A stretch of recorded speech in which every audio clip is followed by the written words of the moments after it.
বাংলাদেশি এবং নেপালি অভিবাসীদের কাছ থেকে পর্তুগালের ডকুমেন্ট বানিয়ে দেওয়ার নামে 15 থেকে 20,000 ইউরো নেওয়ার অভিযোগে 16 জনকে গ্রেপ্তার এবং আরও 26 জনকে অভিযুক্ত করা হয়েছে। এই অবৈধ নেটওয়ার্ক অভিবাসী যে চক্রটি, এরা বিগত 3 বছর ধরে এরকম প্যাকেজ অফার করে আসছিল। এই অফারের মধ্যে ছিল পর্তুগালের জব কন্ট্রাক্ট, পর্তুগালের নিফ নম্বর মানে ফাইন্যান্স নম্বর, সোশ্যাল নম্বর, ইউরোপিয়ান হেলথ ইন্স্যুরেন্স কার্ড এবং ব্যাঙ্ক অ্যাকাউন্ট খোলা, সাথে জুনতা। এই অভিযোগে 16 জনকে গ্রেপ্তার আর 26 জনকে অভিযুক্ত করেছে পর্তুগালের জুডিশিয়াল পুলিশ।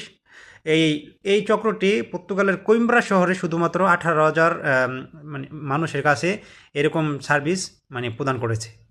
অপরদিকে ব্রাজিল এবং আফ্রিকান অভিবাসীদের কাছ থেকে এর এই সার্ভিসের চার্জ ছিল অর্ধেক, কারণ তারা ভাষা বুঝতো। বাংলাদেশি এবং নেপালিদের ভাষার ব্যারিয়ার ছিল, যার জন্য তাদের কাছ থেকে এরকম একটা হিউজ পরিমাণ অ্যামাউন্ট চার্জ করা হতো। এই অভিবাসীরা পর্তুগালে এত টাকা প্রদান করার ফলে তারা আসলে ঋণে জর্জরিত থাকতো। অনেকেই আছে যারা আসলে পর্তুগালে জব করে এই ঋণের টাকা প্রদান করতো, যেটা আসলে সত্যি খুব খারাপ একটা সংবাদ।